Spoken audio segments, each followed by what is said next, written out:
On the floor exercise will be Sherry Yang from Capital Gymnastics. She's a level 10 athlete. We'll be seeing competition today in several different age groups as well as different levels. In USA Gymnastics, there's level 1 through level 10, and then elite levels above that. Many of the athletes here tonight are level 10, and several are also elite, which means they're hoping for national team spots eventually this year. Floor exercise, one of 4, as we mentioned, will be showing you throughout the night, and the athletes rotate. Not all of them, Bart, will compete in all 4 disciplines, but there is an all-around title at stake here. This is early in the season for these young ladies, so some of them are breaking into competition by doing a couple, 2 or 3 events. Not necessarily the all-around. This is one of the events that is shared by both the women and the men in gymnastics competition. She's a very good front tumbler. She's done a couple of good combinations of front tumbling elements. I mentioned she comes from Capital Gymnastics, which is in Burke, Virginia. Victor Vetrov, Tatiana Pereskaya are the coaches there. Victor originally from Russia, Tatiana from Ukraine. And you'll hear those names throughout American gymnastics now.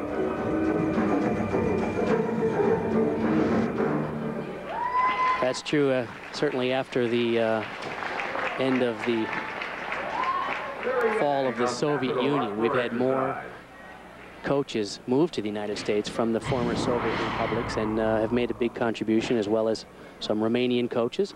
Let's take a look at this pass. This is a 1.5 twister.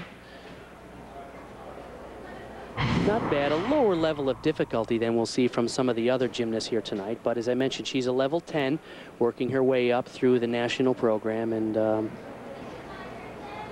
I think she'll be happy with that start.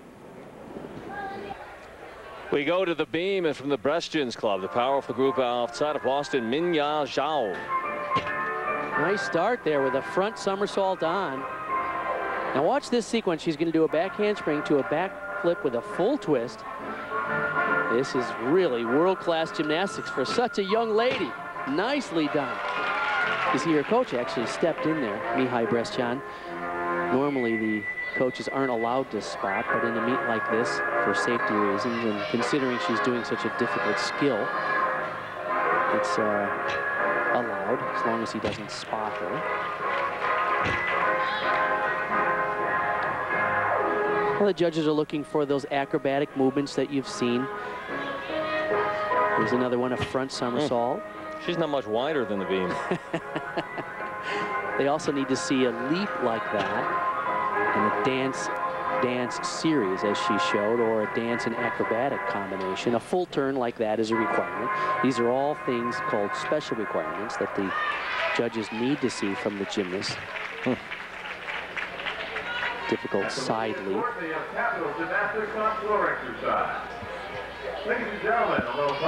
And a very nice tuck double somersault at the end of that exercise.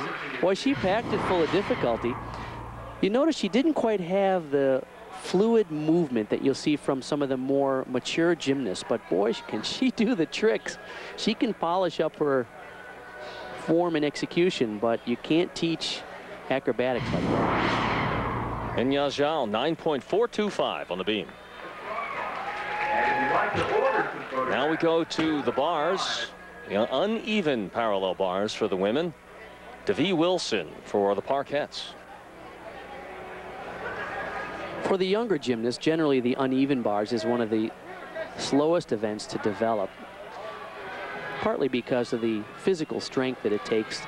You have to grow into it for many of these young ladies. Oh, that was a nice double layout somersault for the dismount.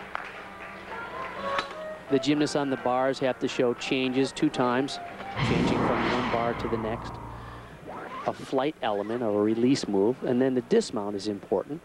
And of course, this is a double layout, and a little sloppy. Her toes were kind of hooked, but good layout. And we move to the vault. Remember, all 4 of these events going on at the same time, as Bart has called it himself many times, a 4-ring circus. This is Julie Cotter. Very difficult vault. That's a Yurchenko-style vault with a double twist. Well done. Now, in the junior Olympic rules, a vault like that is start value of a perfect 10. Wow. So that is very nice technique. Good push off the horse. She had to pike it down just a little bit, but boy, nice control on the landing. Now, on the end of this level, you get 2 runs at it and the better score of the 2. That's right, because we're competing in an all-around competition here, as well as an individual apparatus competition. So those gymnasts who hope to contend for an individual title have to do 2 vaults. And she did not quite as well on the second attempt. She twisted a little early off this vaulting table, which caused her to go to the side and made for an unstable landing.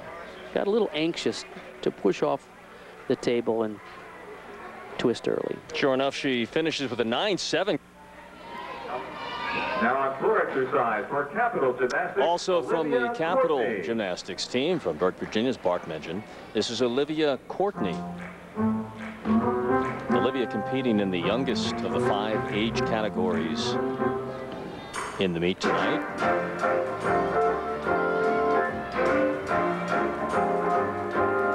Hers is the 11 to 13 group.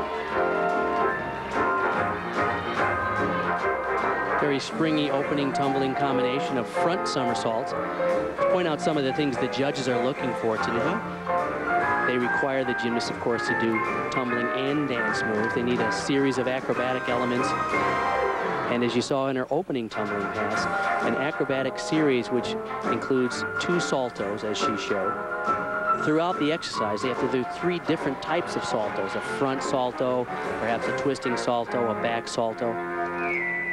Some type of turn that fulfills a B-level difficulty requirement. There was a very nice back twisting tumbling pass, 2.5 twister. Boy, for such a young competitor, she has great explosiveness, great elevation. And this is really the fun thing that we like to see. You know, this new generation starting to make their way through the national ranks. She is a level 10 gymnast, but certainly hopes to make those elite ranks. There's junior elite, and there's senior elite. There's different levels within the elite rank. So there are several different divisions in U.S. gymnastics, but that was a very powerful pike double somersault, effortless at the end. Nice landing, huh? Great potential there. And at the tail end of a 90-second program, and that's the time limit anyway. Very nice job, Olivia Courtney, and we'll take a look at some of the highlights. Photography is not allowed tonight. Great potential here for Olivia. There's that 2.5 twister. Just a little sloppy in the air, but you can see she has great technique. How about this? At the end, when you're tired, she just pops a very comfortable pike double somersault. That's good to be young. And more of this up-and-coming crop of potential champion athletics when we come back from the Parkettes in Allentown on CN8.